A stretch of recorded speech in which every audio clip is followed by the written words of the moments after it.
The Silent Vanguard.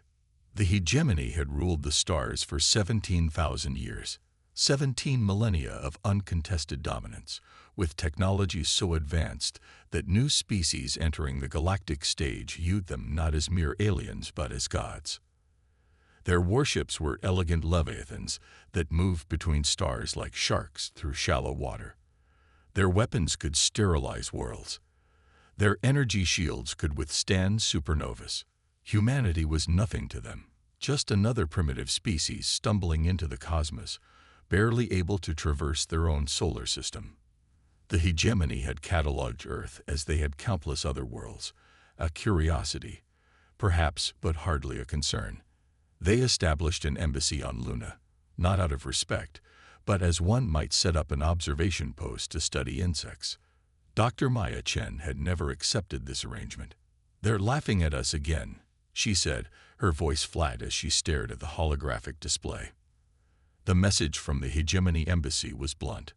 Earth's recent technological advances were becoming disruptive to galactic stability.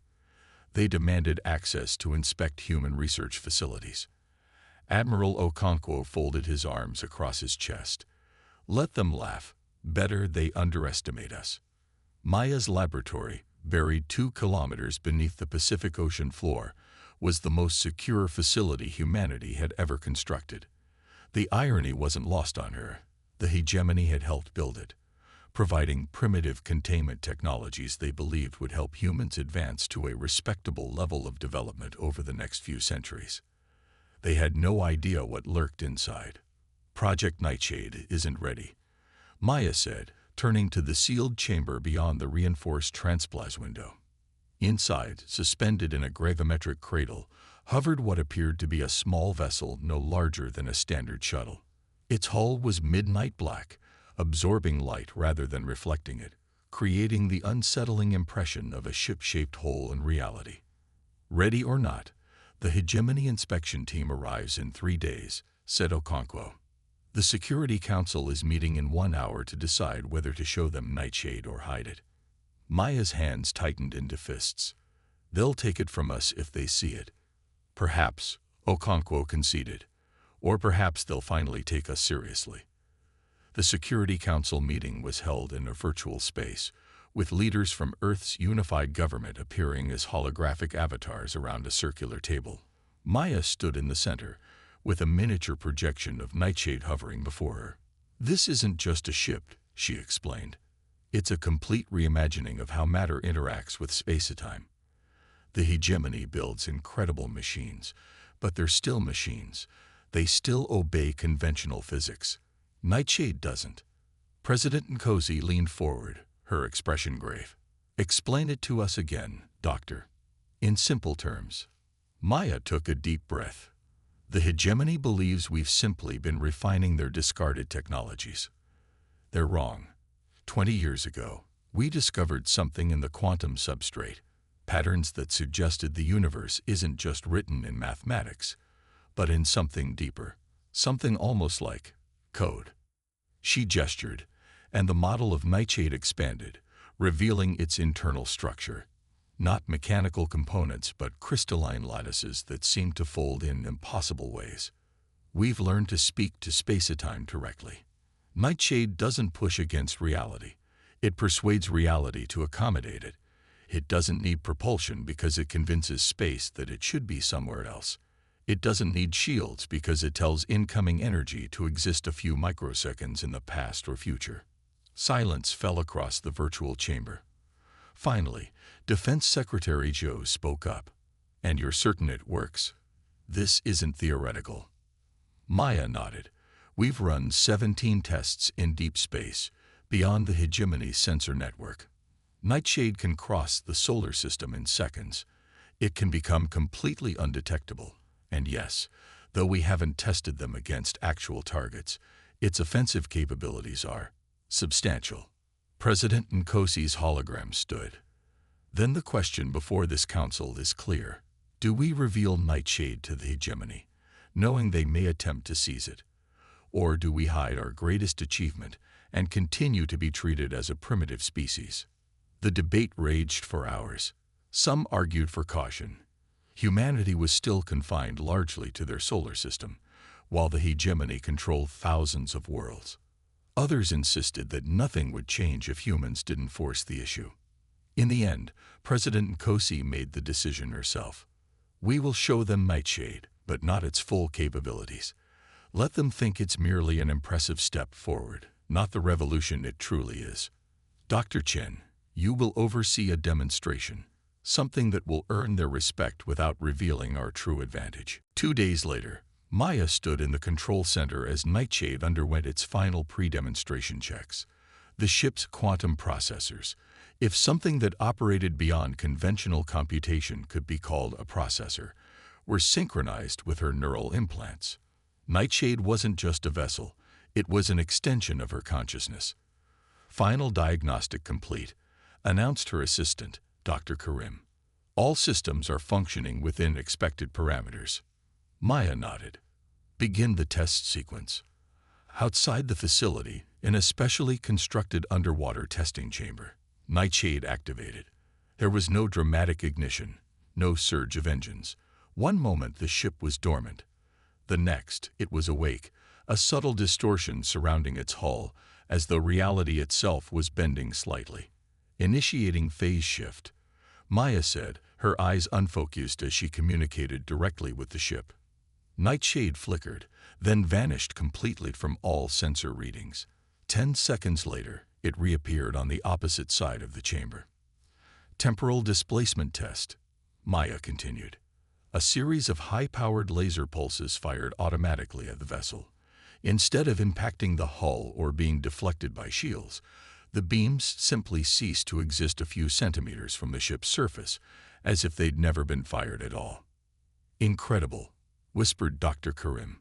It's redirecting the energy through time. Maya allowed herself a small smile. Not exactly. It's telling that particular energy that now isn't happening. The lasers still fire, but Nightshade exists in a slightly different when at the point of impact.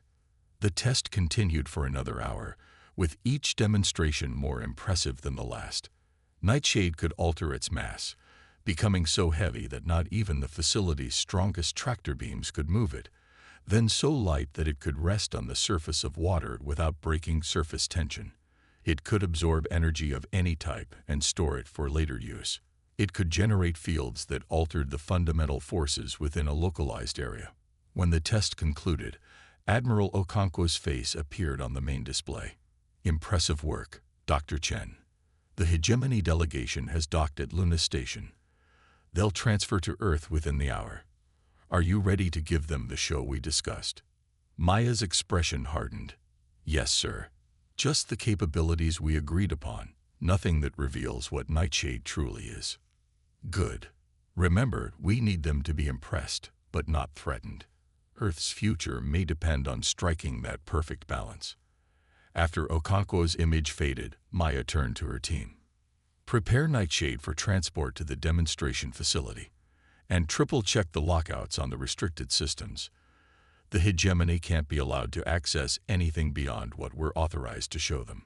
As her team scrambled to comply, Maya approached the observation window and placed her palm against the cool surface, looking at the black vessel beyond. For a moment, she thought she felt something. A resonance, a connection deeper than the neural interface should allow.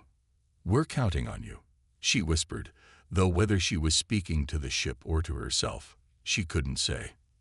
The Hegemony delegation arrived with typical arrogance, a procession of tall, silver-skinned humanoids whose movements were too perfect to be natural. Their eyes, multifaceted organs that shifted colors with their moods, regarded the human welcoming committee with barely concealed disdain. Ambassador Tholaxu stepped forward, towering over President Nkosi by nearly a meter. The Directorate appreciates your cooperation in this matter. Recent energy fluctuations from your system have become concerning. President Nkosi offered a diplomatic smile. The United Earth government has always valued transparency with our galactic neighbors. We're eager to share our recent progress. The ambassador's eyes flickered to a deep purple. Amusement Maya had learned during her years of studying hegemony physiological responses. Progress. Yes, The word dripped with condescension. "We look forward to observing your achievements." The delegation was escorted to a secure facility near the equator, where Nightshade had been transported just hours earlier. As they entered the massive hangar, Maya watched the aliens carefully, looking for any reaction to the sight of the black vessel hovering silently in the center of the space. She wasn't disappointed. The ambassador's eyes shifted rapidly between colors: purple, red, blue, green, before settling on a wary yellow. The other delegates murmured among themselves in their clicking language. "This," President Nkosi announced, "is Project Nightshade, the first Earth vessel to incorporate our own innovations rather than adapted hegemony technology." Ambassador Tholaxu approached the ship slowly, circling it with an appraising gaze. Interesting design choices. No visible propulsion system. Unusual hull material. He ran a six-fingered hand near, but not touching, the surface. "What powers it?" Maya stepped forward. "A new energy source we've developed. We call it quantum resonance harvesting. It draws power directly from fluctuations in the vacuum state." This wasn't entirely a lie. Nightshade did harness quantum energy, but not in any way the hegemony would recognize or understand. The ambassador's eyes narrowed. "Impossible. Such technology is beyond your species' capability. We ourselves have only theoretical models for such systems. Perhaps you'd like a demonstration," Maya suggested, keeping her tone respectful despite the anger simmering beneath. Without waiting for a response, she activated her neural link to Nightshade's systems. The ship hummed softly, the air around it shimmering like heat waves over hot asphalt. "Observe," she said. Nightshade rose higher in the hangar, a simple enough trick that wouldn't reveal its true capabilities. Then it began to rotate slowly, gradually picking up speed, until it was spinning so fast it should have generated enormous G-forces. Yet there was no wind, no disturbance in the air, as if the ship existed in its own bubble of reality. The hegemony delegates watched with increasingly agitated eye colors. "Now," Maya continued, "watch what happens when we test its defensive capabilities." At her mental command, a series of defensive turrets emerged from the hangar floor, all part of the carefully choreographed demonstration. They fired concentrated plasma bolts at Nightshade. The bolts never reached their target. Each one simply vanished a meter from the ship's hull. Ambassador Tholaxu's eyes had gone stark white. Fear, Maya knew. Real fear. "Stop this demonstration immediately," he demanded, his voice losing its usual musical quality. "This technology is restricted under Hegemony Directive 7291. Your species is not authorized to develop defensive systems beyond Category 3. President Nkosi stepped forward, her voice calm but firm. "Ambassador, Earth is a sovereign world. We have never signed any treaty limiting our technological development. You exist at the pleasure of the hegemony," Tholaxu hissed. "Your status can be reconsidered." The threat hung in the air, clear and unmistakable. For a long moment, no one spoke. Then Maya's neural implant flashed an urgent alert. Multiple hegemony vessels had just emerged from faster-than-light travel at the edge of the solar system. Far more than the usual diplomatic escort. A fleet. An invasion force. The demonstration had triggered exactly what they had feared and hoped for, in equal measure. The hegemony had recognized the threat to their technological superiority, and they had responded exactly as expected. Maya caught Admiral Okonkwo's eye across the hangar. He gave her the slightest of nods. It was time for the real demonstration to begin. Breaking chains. "We have multiple hegemony warships entering the system," Admiral Okonkwo announced, his voice cutting through the sudden tension in the hangar. 17 capital ships, approximately 200 support vessels. Their weapons are hot. President Nkosi turned to Ambassador Tholaxu, whose silver skin had taken on a faint blue sheen, a physiological response Maya recognized as aggressive posturing. "Ambassador, explain this incursion into Earth's sovereign space," Nkosi demanded. Tholaxu made no attempt to hide his contempt now. Your species has violated the natural order. The hegemony has maintained peace in this galaxy for 17 millennia by ensuring that no lesser species develops technologies beyond their appropriate evolutionary stage. Your Nightshade represents a breach of cosmic law. He gestured to the ship with a dismissive wave. This vessel will be confiscated. Your research facilities will be dismantled. Earth will return to its proper place in the hierarchy. And if we refuse? President Nkosi asked quietly. The ambassador's eyes shifted to a deep crimson. Then Earth will serve as an example to other ambitious species. The choice is yours, submission or extinction. Maya exchanged glances with Admiral Okonkwo. This was escalating faster than they had anticipated, but their contingency plans were in place. Mr. President, Maya said, her voice steady despite her racing heart, with your permission, I believe it's time for a more comprehensive demonstration of Nightshade's capabilities. President Nkosi considered for only a moment before nodding. Proceed, Doctor. You cannot possibly think one experimental vessel will stand against the might of a hegemony battle fleet. Tholaxu scoffed. Maya didn't bother to respond. Instead, she closed her eyes, deepening her neural connection to Nightshade. The ship hummed, the sound changing pitch as systems that had remained dormant during the limited demonstration came fully online. Nightshade isn't just a ship, Ambassador, she said, opening her eyes. It's a proof of concept. With a thought, she activated the quantum communication array, another technology the hegemony believed was centuries beyond human reach. The signal propagated instantly across Earth and throughout the solar system, reaching hundreds of hidden facilities. In response, the massive hangar doors began to open. Outside, the sky darkened, not with clouds but with ships. Hundreds of them, each identical to Nightshade, rising from secret installations around the globe. Ambassador Tholaxu stumbled backward, eyes flashing between white fear and red rage. Impossible. You couldn't have built so many without our knowledge. We've been building them for 15 years, Admiral Okonkwo said, his voice calm. Ever since your people made it clear that humanity would never be treated as equals unless we forced the issue. High above Earth, the hegemony fleet had entered a standard attack formation, preparing to deliver an ultimatum before commencing orbital bombardment, a same tactic they had used to subjugate countless species before. Their sensors detected the rising swarm of black ships too late. All Nightshade units, Defensive Protocol Alpha, Maya spoke into the quantum link. Protect Earth. Non-lethal interventions only. The fleet of black vessels accelerated to impossible speeds, surrounding the hegemony warships before they could react. What followed wasn't a battle in any conventional sense.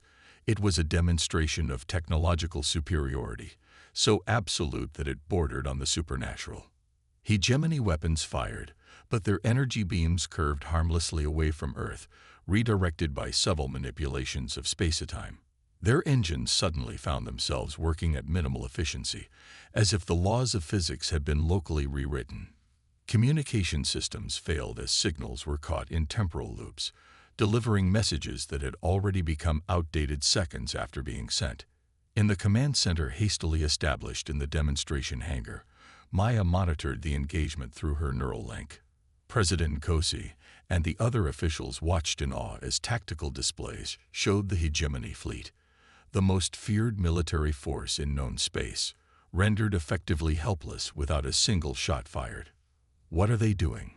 President Nkosi asked, watching as the Nightshade fleet surrounded the hegemony vessels in an intricate, almost dance-like pattern. They're isolating each ship in its own bubble of altered space-time, Maya explained. The hegemony vessels can't communicate with each other, can't aim their weapons effectively, and can't retreat. We're not damaging them. We're simply containing them. Ambassador Tholaxu was breathing heavily, his composure shattered. This technology, it violates fundamental principles. The Directorate will never allow. The Directorate isn't in a position to allow or disallow anything anymore. Admiral Okonkwo interrupted. not where Earth is concerned. As if to emphasize his point, the tactical display showed the Hegemony flagship, a massive dreadnought nearly 5 kilometers long, completely enveloped by a swarm of nightshade vessels. Its shields flickered and died, not from attack, but from carefully calibrated interference patterns that convinced the energy fields they had already failed. Now, Maya said, "We talk." The command center established a direct communication link to the Hegemony flagship. On the main screen appeared the image of Fleet Commander Zelvax, his silver features contorted with rage and disbelief. "This is President Nkosi of Earth," Nkosi began, her voice firm but not gloating. "Your fleet has violated our sovereign space. Under normal circumstances, this would be considered an act of war. You dare speak of violations?" The commander snarled. "Your species has upended the order of the galaxy. These weapons are defensive," President Nkosi finished for him. "As you have seen, we could have destroyed your fleet the moment it entered our system. Instead, we chose restraint." Maya stepped forward. "Your ships are currently contained, not damaged. Your crews are unharmed. We are demonstrating that humanity has both the means and the temperament to be treated as equals in this galaxy, not as primitives to be patronized or threats to be eliminated." For several long moments, the Hegemony commander said nothing, his eyes shifting through a kaleidoscope of colors as he processed the unprecedented situation. Never in the Hegemony's 17,000-year history had they faced such a complete reversal of power. "What are your demands?" he finally asked, the words clearly painful to utter. President Nkosi's expression remained solemn. "Recognition of Earth as a sovereign power with all the rights and privileges afforded to Tier 1 civilizations under Hegemony law. A non-aggression pact that explicitly acknowledges our right to develop our own technologies without interference, and an immediate restructuring of all trade agreements between Earth and Hegemony worlds to reflect our equal status." Commander Zelvax's eyes narrowed. "The Directorate will never agree to." "The Directorate," Admiral Okonkwo cut in, "can either agree to these terms or watch as news of this encounter spreads throughout the galaxy. How many subjugated worlds will reconsider their positions when they learn that the mighty Hegemony fleet was neutralized without firing a shot? How many of your protectorates will demand the same recognition we now seek?" The commander's silence was answer enough. 3 hours later, after tense negotiations and several communications with the Hegemony Central Worlds, a preliminary agreement was signed. The Hegemony fleet would be allowed to depart Earth's solar system intact, a show of mercy that would not be forgotten. Formal recognition of Earth's new status would follow within a standard galactic month. As the Hegemony delegation prepared to depart, now as diplomatic equals rather than imperial overseers, Ambassador Tholaxu approached Maya with an expression she couldn't quite read. "This technology," he said quietly, "it is unlike anything we have encountered in 17 millennia of exploration. It should not be possible." Maya smiled. "That's because you've been building on the same fundamental understanding of physics for all that time. You mastered the rules of the universe as you understood them, but you never questioned whether there might be deeper principles at work." The ambassador's eyes shifted to a curious violet. "And you have discovered these deeper principles." "We've barely scratched the surface," Maya admitted. "But yes, we found a door your civilization walked past for thousands of years, and we opened it." Tholaxu considered this for a long moment. "The Directorate scientists will not rest until they understand how your ships function. They will attempt to replicate this technology." "They're welcome to try," Maya said.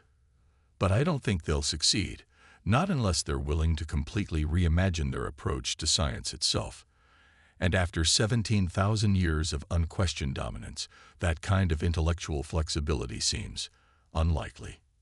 As the Hegemony ships departed Earth orbit, closely monitored by a contingent of nightshade vessels, Maya stood in her laboratory, gazing at the original prototype. In many ways, this single ship had changed the course of human history, transforming humanity overnight from a marginalized species to a galactic power. Admiral Okonkwo joined her, His usually stern features relaxed with the satisfaction of a long-laid plan coming to fruition.